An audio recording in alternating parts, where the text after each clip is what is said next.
Welcome to जोरी academy. मैं हूं अमरिंदर। तो दोस्तों, आज हम ज्योग्राफी में सोलर सिस्टम यानी सौर मंडल से संबंधित कुछ क्वेश्चंस को करने वाले हैं। तो दोस्तों, वीडियो को स्टार्ट करते हैं और अपने फर्स्ट क्वेश्चन की ओर बढ़ते हैं। फर्स्ट क्वेश्चन, जैसा कि आप देख पा रहे होंगे, हमारे सौर मंडल में कुल कितने ग्रह हैं? ऑप्शन ए है 9 ग्रह, ऑप्शन बी है 7 ग्रह, ऑप्शन सी है 8 ग्रह और ऑप्शन डी है 10 ग्रह। तो इसका जो राइट आंसर हो जाएगा वो होगा ऑप्शन नंबर सी, 8 ग्रह। हमारे सौर मंडल में कुल 8 ग्रह हैं। एक बार देखते हैं कि कौन कौन से ग्रह हमारे सौर मंडल में हैं। सबसे पहले आप फिगर में देख पा रहे हो, जो पहले नंबर पे है वो है बुध ग्रह, जिसे मरकरी के नाम से जाना जाता है। उसके बाद आता है शुक्र, जो वीनस है। आगे पृथ्वी, जिसे अर्थ कहते हैं, और उसके बाद है मंगल ग्रह, जिसे मार्स के नाम से जाना जाता है, ये वाला। उसके बाद क्षुद्र ग्रहों की एक पेटी आती है, और उसके बाद जितने भी ग्रह हैं ये चारों ग्रह गैसीय ग्रह हैं। जैसे बृहस्पति ग्रह, जिसे जुपिटर के नाम से जाना जाता है, शनि सैटर्न कहते हैं, अरुण को यूरेनस कहते हैं और नेपच्यून को वरुण के नाम से जाना जाता है।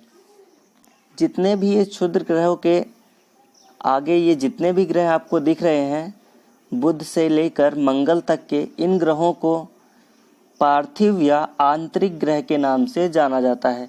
इन्हें चट्टानी ग्रह भी कहते हैं। और बृहस्पति से लेकर वरुण तक के जितने ये ग्रह हैं, पीछे आप देख रहे होंगे, ये सभी ग्रह बृहस्पतीय ग्रह या बाहरीय ग्रह या गैसीय ग्रह के नाम से जाना जाता है। आगे बढ़ते हैं अपने नेक्स्ट क्वेश्चन की ओर। क्वेश्चन नंबर 2 में आप देख रहे होंगे, क्वेश्चन नंबर 2 क्या कहता है? निम्न में से कौन चट्टानी ग्रह नहीं है? तो इसका जो राइट आंसर होगा वो होगा बृहस्पति, ऑप्शन नंबर डी। अभी आपने जैसा कि पढ़ा था कि बुध से लेकर मंगल तक के जितने भी ग्रह हैं वो आंतरिक ग्रह कहलाते हैं और जिन्हें चट्टानी ग्रह के नाम से भी जाना जाता है। आगे मैं बताऊं आपको, जैसा कि आप फिगर में देख रहे होंगे, सबसे आगे जो पहले नंबर पे ग्रह है वो है मरकरी, जिसे बुध कहते हैं। उसके बाद है शुक्र, उसके बाद है पृथ्वी और ये है मंगल ग्रह। इन चारों ग्रहों को चट्टानी ग्रह के नाम से जाना जाता है। आगे बढ़ते हैं अपने नेक्स्ट क्वेश्चन की ओर। नेक्स्ट क्वेश्चन है, क्षुद्र ग्रहों की पेटी किन दो ग्रहों के मध्य होती है? ऑप्शन ए है शुक्र और बृहस्पति, ऑप्शन बी है मंगल और बृहस्पति, ऑप्शन सी है बुध और मंगल और ऑप्शन डी है शनि और अरुण। तो इसका जो राइट आंसर होगा वो होगा ऑप्शन नंबर बी, मंगल और बृहस्पति के मध्य क्षुद्र ग्रहों की पेटी पाई जाती है। आपने फिगर में अभी देखा ही होगा। आगे बढ़ते हैं अपने नेक्स्ट क्वेश्चन की ओर। फोर्थ क्वेश्चन में दिया गया है, निम्न में से कौन सा ग्रह गैसीय ग्रह नहीं है? आपको बताना है कि इनमें से कौन सा गैसीय ग्रह नहीं है। तो इसका जो राइट आंसर होगा वो होगा ऑप्शन नंबर डी, बुध। बुध जो ग्रह है वो एक चट्टानी ग्रह है, वो गैसीय ग्रह नहीं है। और यहाँ पे जितने भी ऑप्शन दिए गए हैं, तो बृहस्पति, ये सभी ग्रह गैसीय ग्रह हैं। आगे बढ़ते हैं, आप फिगर में देख रहे होंगे, ये सभी ग्रह गैसीय ग्रह हैं। सबसे पहले आ जाता है बृहस्पति, जिसे जुपिटर के नाम से जाना जाता है। आगे देखो आप, सेकंड नंबर पे है शनि ग्रह। मैंने इनके नाम भी नीचे दिए हैं। जैसा कि जुपिटर को आप देख रहे होंगे, तो मैंने पीले रंग से लिखा हुआ है, इसको पीला ग्रह भी कहा जाता है। और इसका एक और नाम है देवताओं का ग्रह भी इसे कहा जाता है। शनि ग्रह, जिसे सैटर्न के नाम से जानते हैं, इसे काला ग्रह कहते हैं तथा कृषि का देवता भी इसको कहा जाता है। अरुण, जिसे यूरेनस के नाम से जाना जाता है, इंग्लिश में इसको यूरेनस कहते हैं, इसको लेटा ग्रह भी कहते हैं और स्वर्ग का देवता भी इसको कहा जाता है। लेटा ग्रह इसको क्यों कहते हैं, इसके बारे में मैं आगे आपसे चर्चा करूंगा। वरुण जो ग्रह है, इसे नेपच्यून इंग्लिश में कहते हैं, इसे समुद्र का देवता भी कहा जाता है। कई बार परीक्षाओं में ये पूछा गया है कि समुद्र का देवता किसे कहा जाता है, तो आपको ये जरूर याद रखना है। आगे बढ़ते हैं नेक्स्ट क्वेश्चन की ओर। मंगल ग्रह को लाल ग्रह क्यों कहा जाता है?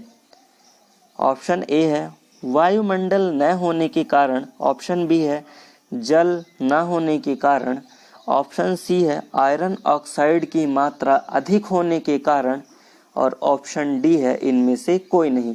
तो इसका जो राइट आंसर होगा वो होगा option number C, iron oxide की अधिक मात्रा होने के कारण मंगल ग्रह को लाल ग्रह कहा जाता है। इसका जो रंग है वो लाल होता है आयरन ऑक्साइड की अधिकता के कारण। आगे बढ़ते हैं। भोर का तारा, सांझ का तारा, पृथ्वी की बहन, सबसे चमकीला ग्रह, यह अलग अलग नाम है और आपको बताना है कि ये नाम किस ग्रह के हैं। भोर का तारा, सांझ का तारा, पृथ्वी की बहन या सबसे चमकीला ग्रह किसे कहा जाता है। तो इसका जो राइट आंसर होगा वो होगा ऑप्शन नंबर बी, शुक्र। वीनस जो ग्रह है उसे भोर का तारा या पृथ्वी की बहन कहा जाता है। क्यों कहा जाता है? क्योंकि पृथ्वी और शुक्र ग्रह एक जैसे दिखते हैं। इनका जो साइज है वो एक जैसा है। जैसा कि आपने अभी ऊपर देखा था, इसमें आप देखेंगे कि ये दोनों ग्रह एक जैसे ही दिखते हैं। ये देखिए आप। आगे बढ़ते हैं अपने नेक्स्ट क्वेश्चन की ओर। निम्न में से कौन सा ग्रह पूर्व से पश्चिम की ओर घूर्णन करता है? ऑप्शन ए है अरुण, ऑप्शन बी है शुक्र, ऑप्शन सी है ए और बी दोनों, और ऑप्शन डी है इनमें से कोई नहीं। तो इसका जो राइट आंसर हो जाएगा वो होगा ऑप्शन नंबर सी, ए और बी दोनों। ये जो दोनों ग्रह दिए गए हैं अरुण और शुक्र, ये दोनों ग्रह पूर्व से पश्चिम की ओर घूर्णन करते हैं। तो इसका मतलब ये हुआ कि यहाँ पश्चिम से सूर्य उदय होता है और जितने भी ग्रह हैं वो सभी पश्चिम से पूर्व की ओर घूर्णन करते हैं। आगे बढ़ते हैं। जैसा देखेंगे कि जो अरुण ग्रह है जिसे यूरेनस के नाम से जाना जाता है, ये ग्रह जो है वो पूर्व से पश्चिम की ओर घूर्णन करता है, और जो शुक्र ग्रह है जिसे वीनस के नाम से जाना जाता है वो भी पूर्व से पश्चिम की ओर घूर्णन करता है, और जितने भी ग्रह हैं वो पश्चिम से पूर्व की ओर घूमते हैं। सबसे तेज आप देख रहे होंगे, जो सबसे तेज ग्रह है जो अपनी परिभ्रमण गति को सबसे तेजी से करता है वो ग्रह जुपिटर है, जिसे बृहस्पति के नाम से जाना जाता है, जो कि 9 घंटे में देख रहे होंगे आप कि 9 घंटे 55 मिनट में अपना परिभ्रमण पूरा करता है। और जो सबसे ज़्यादा टाइम ले रहा है वीनस, जो कि शुक्र ग्रह है, 243 दिन आप देख रहे होंगे। और जितने भी ये गैसीय ग्रह हैं ये सबसे कम समय लेते हैं परिभ्रमण गति को पूरा करने में, और जो चट्टानी ग्रह हैं ये सबसे ज़्यादा टाइम लेते हैं, जिसमें वीनस जो अपना शुक्र ग्रह है वो सबसे अधिक समय लेता है। आगे बढ़ते हैं अपने नेक्स्ट क्वेश्चन की ओर। अब मैं बता दूं आपको कि अरुण ग्रह है यूरेनस, उसे लेटा ग्रह क्यों कहते हैं? क्योंकि आप देख रहे होंगे कि वो कुछ इस प्रकार से घूर्णन करता है, इसलिए उसे लेटा ग्रह कहते हैं। आगे बढ़ते हैं अपने नेक्स्ट क्वेश्चन की ओर। सबसे ठंडा ग्रह कौन सा है? आपको बताना है कि सबसे ठंडा ग्रह कौन सा है। ऑप्शन ए है वरुण, ऑप्शन बी है अरुण, ऑप्शन सी है शनि, और ऑप्शन डी है बृहस्पति। तो इसका जो राइट आंसर होगा वो होगा ऑप्शन नंबर बी, अरुण ग्रह, जिसे यूरेनस के नाम से जानते हैं, वो सबसे ठंडा ग्रह है। आगे बढ़ते हैं अपने नेक्स्ट क्वेश्चन की ओर। पौराणिक रोमन कहानियों में सोल किसे कहा गया है? तो इसका जो राइट आंसर होगा वो होगा ऑप्शन नंबर सी, सूर्य देवता। सूर्य देवता को सोल के नाम से जाना जाता है। आगे बढ़ते हैं। क्वेश्चन नंबर 10 में दिया गया है, प्लूटो को ग्रह की श्रेणी से कब निकाला गया?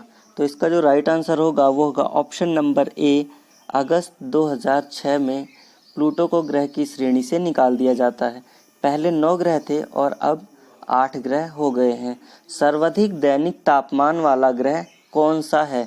ऑप्शन ए है मंगल, ऑप्शन बी है शुक्र, और ऑप्शन सी है बुध, ऑप्शन नंबर डी है बृहस्पति। तो इसका जो राइट आंसर होगा वो होगा ऑप्शन नंबर बी मरकरी, जिसे बुध के नाम से भी जाना जाता है।